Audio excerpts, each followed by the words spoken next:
హల్లెలూయా. యేసే మనకు ఆశ్రయం అనే టీవీ కార్యక్రమాన్ని వీక్షిస్తున్న మీ అందరికీ నజరేయుడైన యేసుక్రీస్తు నామమున శుభములు. ఎలా ఉన్నారండి? దేవుడు తన రెక్కల చాటున మనల్ని భద్రపరిచి మరొక వారాన్ని మనకు అనుగ్రహించిన దేవాది దేవునికి సమస్తమైన మహిమ ఘనత ప్రభావాలు కలుగును గాక. ఈ యొక్క వారం కూడా ఆ గొప్ప దేవుడు మనతో మాట్లాడాలని ఆశపడుతూ ఉన్నారండి. ముందుగా మన యొక్క హృదయాలను సిద్ధపరచుకుందాం, ప్రార్థన చేసుకుందాం. సర్వోన్నతుడా, సర్వాధికారి, సర్వశక్తిమంతుడా తండ్రి, నీ గొప్ప సన్నిధి, కాపుదల, భద్రత దేవా, ఆశ్చర్యకరుడా, నీ కృపలో నిలబెట్టి తండ్రి నీ గొప్ప కార్యాన్ని అనుగ్రహించి దేవా, గత వారమంతా సర్వశక్తిమంతుడా తండ్రి కాచి కాపాడి నిలబెట్టి బలపరుస్తున్న దేవాది దేవా, నీ కృపతో నింపండి సర్వశక్తిమంతుడా, నీ గొప్ప కార్యాన్ని జరిగించుకోనండి. ఎవరైతే ఈ యొక్క కార్యక్రమాన్ని చూస్తా ఉన్నారో పరిశుద్ధాత్మ దేవా, నీ సన్నిధి మాకు తోడుగా ఉంచయ్యా, మాతో మాట్లాడు దేవా తండ్రి. పరిశుద్ధాత్మ దేవా తండ్రి, నువ్వే మాకు తోడేండి నడిపించు సర్వశక్తిమంతుడా తండ్రి. ప్రతి ఒక్క బిడ్డ నీ సన్నిధిని అనుభవించాలి, ప్రతిదిని యొక్క అధికారంలోనికి తీసుకోనండి. నీ కృపా రెక్కల క్రింద భద్రపరచండి, అగ్నితో నింపండి, నీ నామాన్ని మహిమపరచుకోనండి. నజరేయుడైన యేసుక్రీస్తు నామమున అడిగి వేడుకొంచున్నాము తండ్రి. Amen, amen, amen. ఈ వారం మన యొక్క వాక్య ప్రసంగ అంశంగా కీర్తనలు 113 కీర్తన 8వ వచనం. కీర్తనలు 113 కీర్తన 8వ వచనం. ఆయన నేల నుండి దరిద్రులను లేవనెత్తువాడు, పెంట కుప్ప మీద నుండి బీదలను పైకెత్తువాడు. మరొకసారి చదువుకుందామండి. కీర్తనలు 113 కీర్తన 8వ వచనం. ఆయన నేల నుండి దరిద్రులను లేవనెత్తువాడు, పెంట కుప్ప మీద నుండి బీదలను పైకెత్తువాడు. ఈ వారం మన యొక్క వాక్య ప్రసంగ అంశం, లోకము నిన్ను తక్కువ చేసి చూసిన దేవుడిలో నీ భవిష్యత్తు గొప్పది. లోకము నిన్ను తక్కువ చేసి చూసిన దేవుడిలో నీ భవిష్యత్తు గొప్పది. ఈ లోకం నిన్ను ఒక అందమును బట్టి, ఒక కులముని బట్టి, ఒక ఆర్థిక స్థితిని బట్టి, ఒక హోదాని బట్టి ఈ లోకం నీకు విలువిస్తూ ఉంటుంది. మనందరికీ అంతే విధంగా విలువ ఉంటుంది ఈ లోకంలో. కానీ దేవుడు ఆ యొక్క విలువను బట్టి నిన్ను ప్రతి విషయంలో ఎంత ప్రాముఖ్యత ఇస్తున్నారో, నిన్ను ఎలా చూస్తున్నారో, ఎటువంటి మాటలు అంటున్నారో నీకు ఆ బాధ నీకు ప్రతిసారి నీకు అర్థమవుతుంది.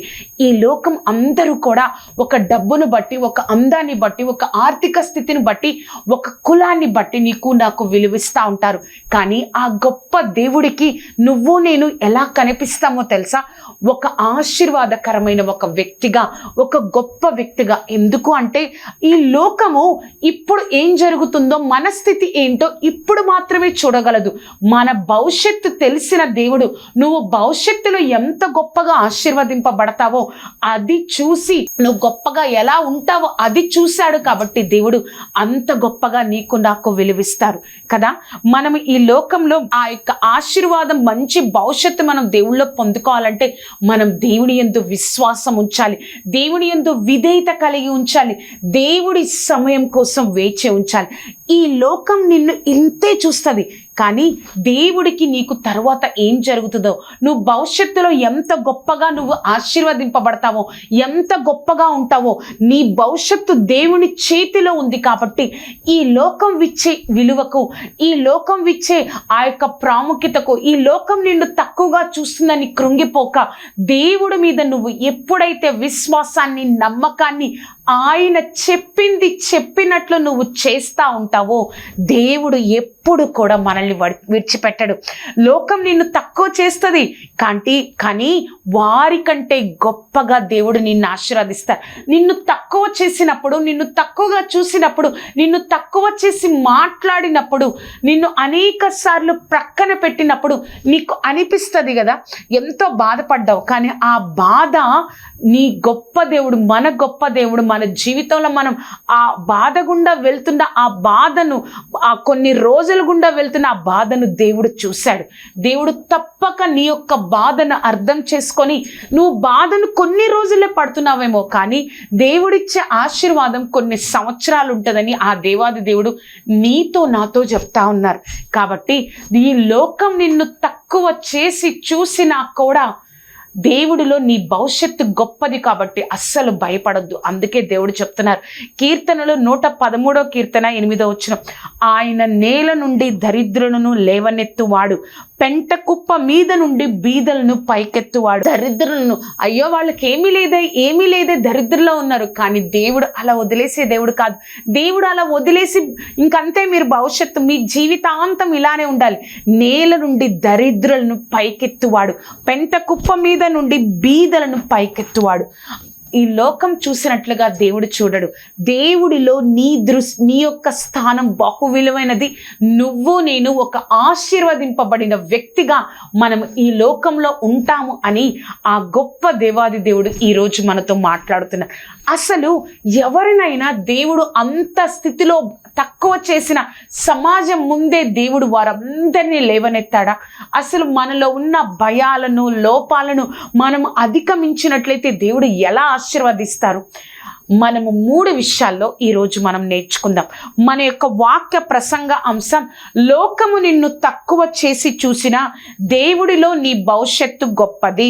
లోకము నిన్ను తక్కువ చేసి చూసినా దేవుడిలో నీ భవిష్యత్తు గొప్పది. మొట్టమొదటిగా, నీకు లోకంలో విలువ లేకపోయినా దేవుని దృష్టిలో ఆశీర్వదింపబడిన వ్యక్తివి. ఇది నమ్ముతున్నావా? నీకు లోకంలో విలువ ఉండకపోవచ్చు. చాలాసార్లు ఈ లోకము ఇప్పుడున్న విలువ, నువ్వు పదవిలో ఉన్నప్పుడు ఇచ్చిన విలువ రిటైర్డ్ అయిపోయిన తర్వాత నీకు విలువ ఉండకపోవచ్చు. నువ్వు ఒక వయసులో ఉన్న నీకు విలువ తర్వాత ఉండకపోవచ్చు. కానీ దేవుడు నిన్ను నన్ను ప్రతిసారి కూడా ఒక విలువైన వ్యక్తిగా చూస్తారు. ఒక వ్యక్తి ఉన్నాడండి, అతడు ఒక న్యాయాధిపతి. అతని పేరు యెఫ్తా. దేవుడు దృష్టిలో అతడు ఒక న్యాయాధిపతిగా ఉన్నాడు. కానీ ఈ లోకము దృష్టిలో అతడు ఎలా ఉన్నాడో చూద్దామా? న్యాయాధిపతులు 11వ అధ్యాయము 1, 2, 3 వచనాలు. గిలాదు వాడైన యెఫ్తా పరాక్రమ గల బలాఢ్యుడు. అతడు వేశ్య కుమారుడు. గిలాదు యెఫ్తాను కనెను. గిలాదు భార్య అతనికి కుమారులను కనగా వారు పెద్దవారై యెఫ్తాతో, నువ్వు అన్య స్త్రీకి పుట్టిన వాడవు కనుక మన తండ్రి ఇంటి నీకు స్వాస్థ్యము లేదనిరి. యెఫ్తా తన సహోదరుల యొద్ద నుండి పారిపోయి టోబు దేశమును నివసించుపగా అల్లరి జనము యెఫ్తా యొద్దకు వచ్చి అతనితో కూడా సంచరించుచుండెను. అతడు పరిస్థితులను బట్టి, అతను ఉన్న స్థానము బట్టి, ఆ పరిస్థితులను బట్టి తన ప్రదేశంలోనూ ఉండకుండా టోబు దేశానికి పారిపోయిన వ్యక్తి. అక్కడున్న వారందరికీ తక్కువ చేసి చూశారు. తన యొక్క స్థితి వల్ల, తన యొక్క పుట్టుక వల్ల అక్కడున్న వారందరూ కూడా ఆ యొక్క సహోదరుల ఇంటి వారే యెఫ్తాను తక్కువ చేసి చూశారు కదా. తక్కువ చేసి చూసినప్పుడు వారి దగ్గర యెఫ్తా ఉండలేని పరిస్థితి వచ్చేసింది. యెఫ్తాకి పారిపోయాడు. కానీ దేవుని దృష్టిలో యెఫ్తా ఎలా ఉన్నాడు? ఆ సహోదరులు ఎవరైతే, నువ్వు అన్య స్త్రీకి పుట్టావో, నువ్వు ఇలా, నీకు అసలు స్వాస్థ్యం లేదు, తండ్రి ఆస్తిలో నీకు స్వాస్థ్యం లేదని ఎలా అయితే ఆ సహోదరుల కంటే యెఫ్తా దేవుడి దృష్టిలో గొప్పవాడుగా ఉన్నాడు. అక్కడికి వెళ్ళిపోయాడు, ఆ టోబు దేశానికి వెళ్ళిపోయాడు. బైబిల్లో కొంతకాలం అని ఉంది, కానీ కొన్ని సంవత్సరాలు అక్కడికి వెళ్ళిపోయాడు. చిన్న వయసులో వెళ్ళిపోయాడో, మధ్య వయస్కులో వెళ్ళిపోయాడో, అక్కడికి వెళ్ళిపోయిన తర్వాత యవనస్తుడిగా వెళ్ళిపోయాడు. అక్కడ వివాహం చేసుకున్నాడు, అక్కడ స్థిరపడ్డాడు. ఇప్పుడు దేవుడు దృష్టిలో ఎలా ఉన్నాడు యెఫ్తా? ఒక న్యాయాధిపతిగా. ఆ న్యాయాధిపతి, నేను దేవుడు ఇంత గొప్పగా యెఫ్తాను చూస్తున్నానని వీరందరికీ తెలియాలి కదా. ఎవరైతే పంపించి వేశారో, ఎవరైతే ఆ యొక్క దేశస్థులు పంపించి వేశారో వారందరికీ తెలియాలి కదా. వారి కోసం దేవుడు అమ్మోనీయులను ఇశ్రాయేలు మీద యుద్ధానికి పంపాడు. చూసారా? అమ్మోనీయులను ఇశ్రాయేలు మీదకి యుద్ధానికి పంపాడు. అమ్మోనీయులు ఇశ్రాయేలు మీదకి యుద్ధానికి వచ్చినప్పుడు వీరు యెఫ్తాను, ఈ యొక్క పెద్దలందరూ, ఇశ్రాయేలులో ఉన్న పెద్దలందరూ, సహోదరులందరూ ఎత్తుక్కుంటా యెఫ్తా దగ్గరకు వెళ్ళారు. ఆ టోబు దేశంలో పారిపోయాడే కొన్ని సంవత్సరాల క్రితం, ఆ పారిపోయిన యెఫ్తా దగ్గరకు వీరందరూ కూడా వెళ్ళిపోయారు. వెళ్ళిపోయిన తర్వాత ఒక మాట అంటారండి, ఒకసారి మనం చూద్దాం. 6వ వచనం. గిలాతు పెద్దలు టోబు దేశం నుండి యెఫ్తాను రప్పించుటకు పోయి, నీవు వచ్చి మాకు అధిపతివై ఉండుము, అప్పుడు మనము అమ్మోనీయులతో యుద్ధము చేయుదమని యెఫ్తాతో చెప్పిరి. చూసారా, ఎన్నో సంవత్సరాలైన తర్వాత వాళ్ళు మర్చిపోయారు. యెఫ్తా ఇంకా నా స్థితి ఇంతే, నా బతుకింతే అని అనుకున్నాడు. అందరూ తక్కువ చేశారు. నా పుట్టుక వల్ల, నా యొక్క స్థితి వల్ల, నా పరిస్థితి వల్ల అందరూ తక్కువ చేస్తున్నారు. కానీ దేవుడి దృష్టిలో అతను ఒక ప్రవక్త, అతని యొక్క న్యాయాధిపతి, అతను ఒక ఆశీర్వదింపబడిన వ్యక్తి.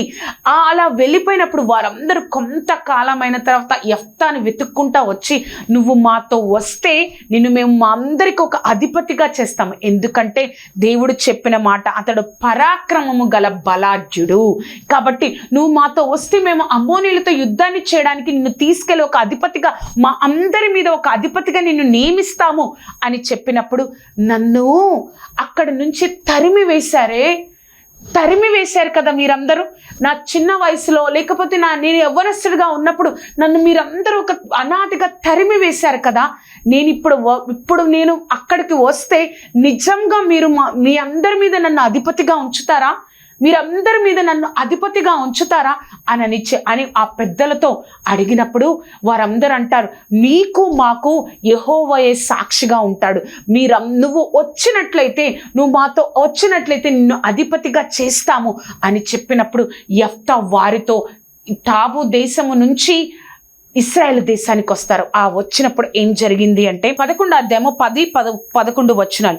గిలాదు పెద్దలు, నిశ్చయంగా మేము నీ మాట చొప్పున చేయదుము, యెహోవా మన ఉభయుల మధ్య సాక్షిగా ఉండునని యెఫ్తాతో అనిరి.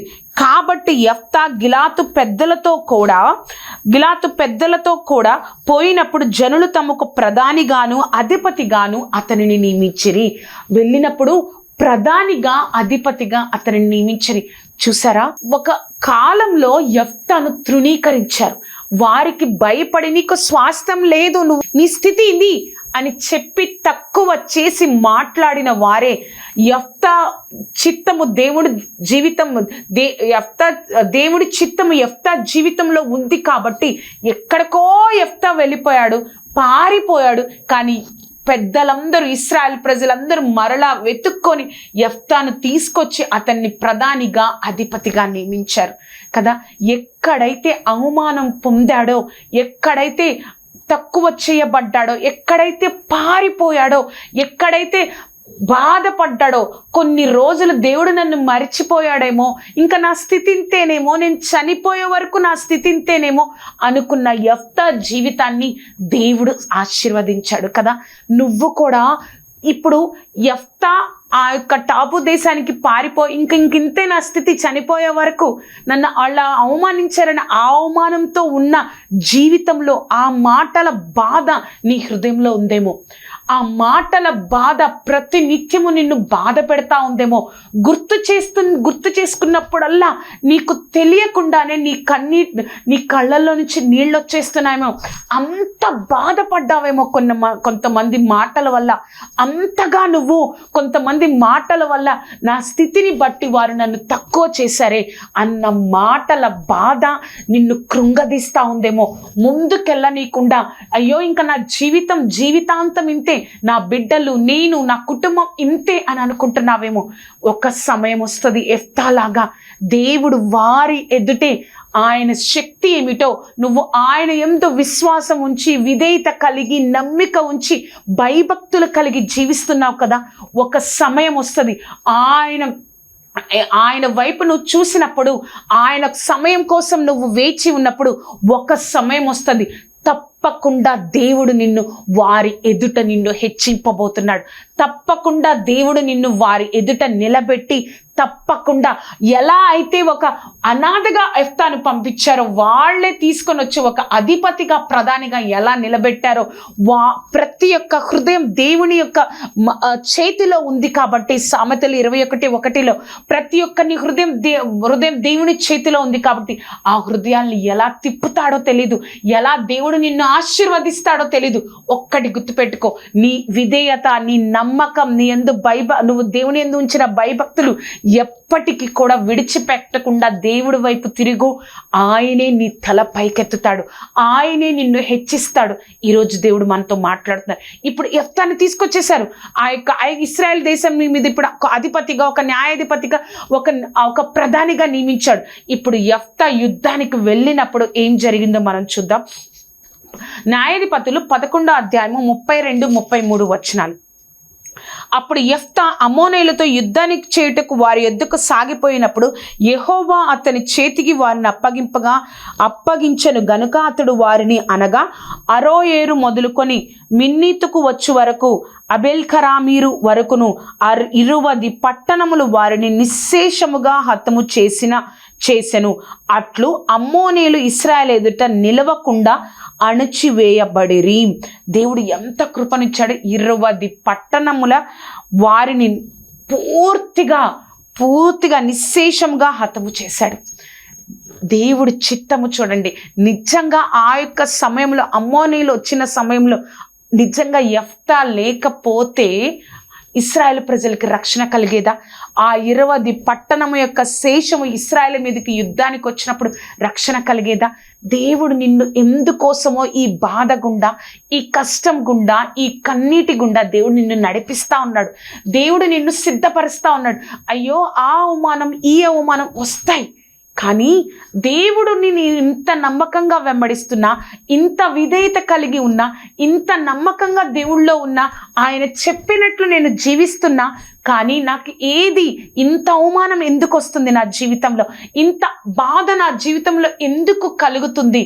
చూసారా, కరెక్ట్ సమయంలో దేవుడు యెఫ్తాను బయటకు తీసుకొచ్చాడు. ఆ యెఫ్తాను ఒక అధిపతిగా, న్యాయాధిపతిగా నియమించి అతడు యుద్ధానికి వెళ్ళినప్పుడు 20 పట్టణముల జనమును అందరినీ హతము చేసే ఒక గొప్ప శక్తిని, ఒక కృపను యెఫ్తాకు ఇచ్చి, అయ్యో వారు నిజంగా సిగ్గుపడిపోయి ఉంటారు కదా. ఎవరైతే యెఫ్తాను పంపించేశారో, ఎవరైతే తోలి వేశారో, యెఫ్తా అంటాడు కదా, మీరు నన్ను అక్కడి నుంచి తోలి వేసేశారు, ఒక కాకిని, ఒక కుక్కను తోలి వేసినట్టుగా నన్ను తోలి వేశారని చెప్తాడు కదా యెఫ్తా. అలా తోలి వేశారు. వారందరూ బాధపడి ఉంటారు కదా.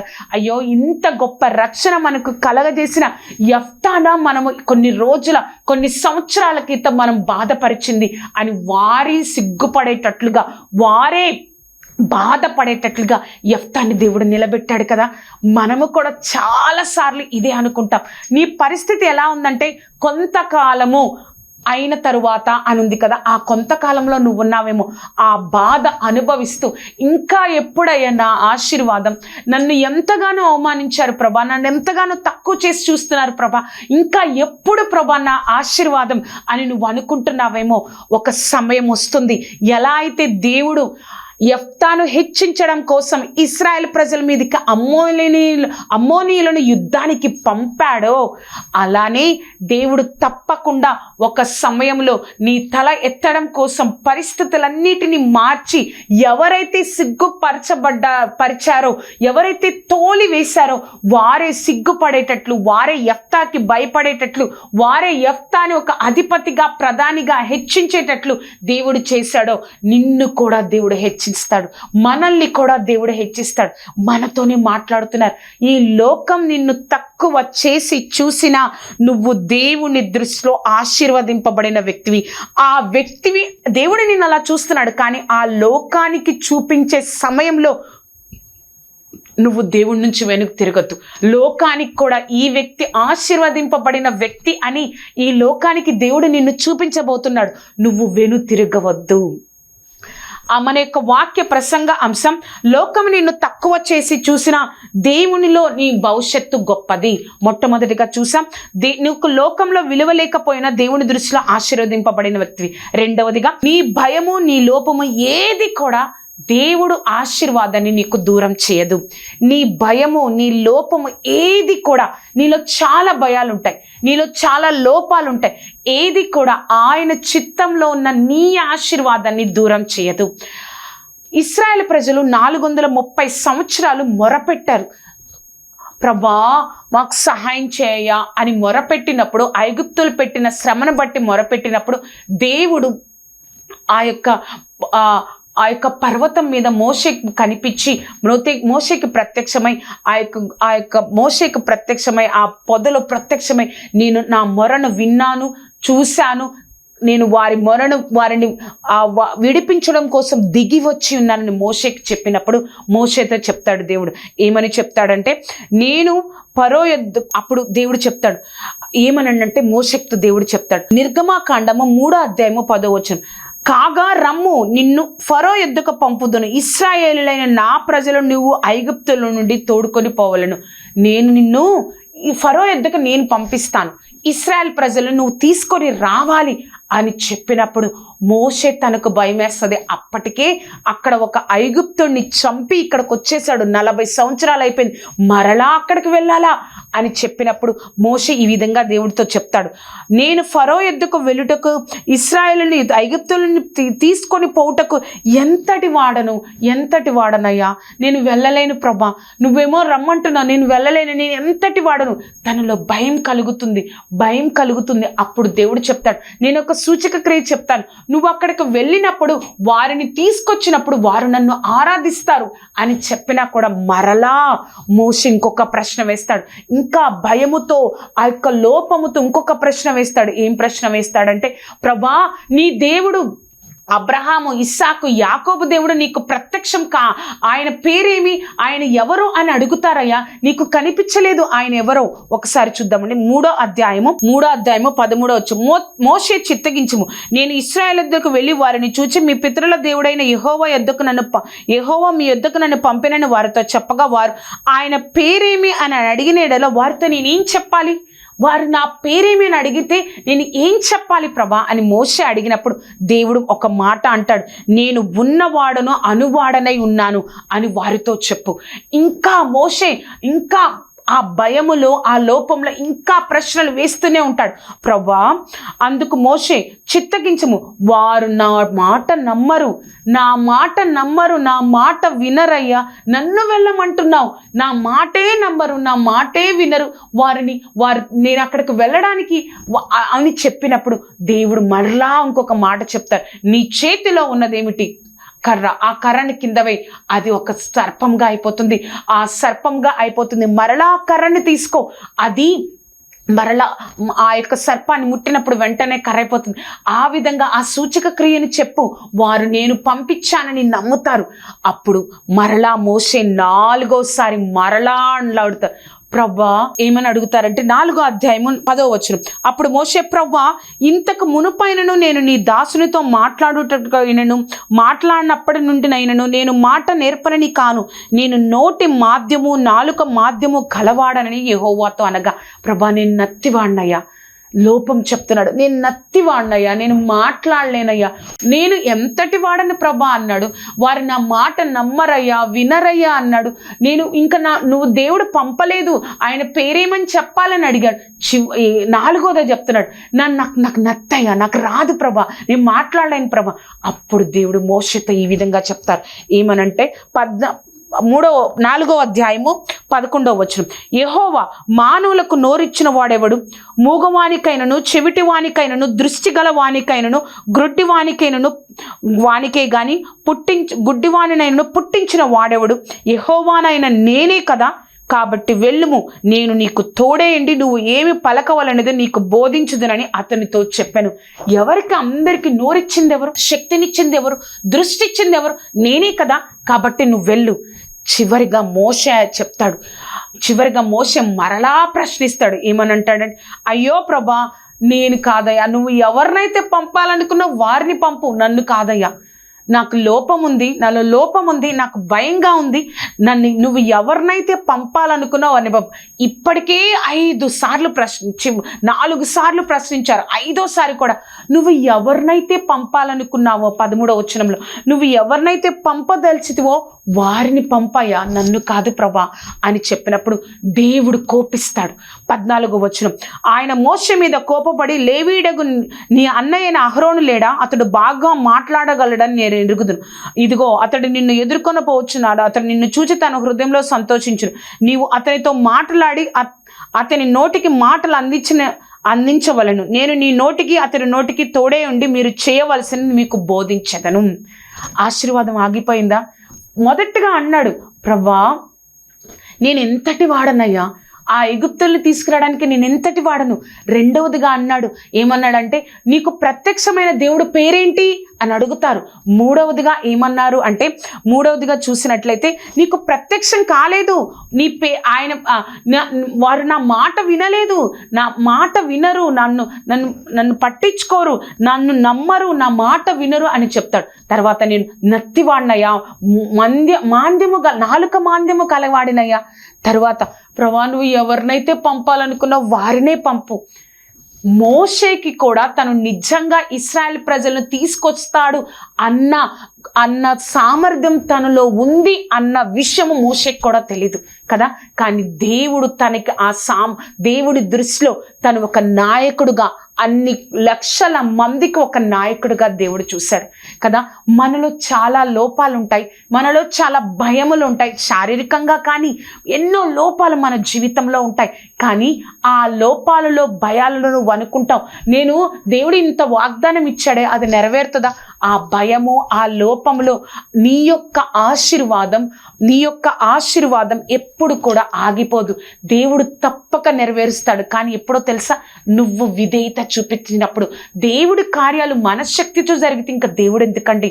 ఆయన శక్తి మీద మనం నిత్యము ఆధారపడాలని దేవుడు మనలో కొన్ని లోపాలు పెడతాడు. ఆ లోపాలు పెట్టినప్పుడు నువ్వు విధేయత కలిగి ఆ లోపాలని దేవుడికి సమర్పించుకొని నువ్వు ముందుకెళ్తావా, నీలో తెలియని శక్తిని ఆయన శక్తిని నీలో ఉంచి గొప్ప కార్యాలు చేసేటట్టు దేవుడు చేస్తాడు. చివరిగా మనం చూసినట్లయితే దేవుడు నిన్ను మర్చిపోలేదు. నిజంగా నమ్ముతున్నావా? దేవుడు నిన్ను మర్చిపోలేదు. లోకం వైపు చూసి, లోక మాటల వైపు చూసి యెఫ్తా లాగా అయ్యో అనుకుంటున్నావా? యెఫ్తా జీవితాన్ని చూశాడు. లోకం ఎంత తక్కువ చేసినా యెఫ్తాను దేవుడు ఎంత హెచ్చించాడో నువ్వు చూసావు. అలాగే లోపం ఉంది, భయం ఉంది, కానీ మోషేని దేవుడు ఎంత హెచ్చించాడో నువ్వు చూసావు. దేవుడు నీతో నాతో చెప్తున్న మాట, నేను నిన్ను మరిచిపోలేదు. నీకు భయం ఉందా? నీకు లోపం ఉందా? లేకపోతే ఈ లోకస్తులందరూ నిన్ను తక్కువ చేసి చూస్తా ఉన్నారా? కానీ నేను చెప్తున్నాను, నేను నిన్ను హెచ్చింపబోతున్నాను. 2 వాక్యాలను చూసి మనం ప్రార్థన చేసుకుందామండి. కీర్తనలు 145 కీర్తన 11వ వచనం, యెహోవా పడిపోయిన వారందరినీ ఉద్ధరించువాడు, కృంగిపోయిన వారందరినీ లేవనెత్తువాడు.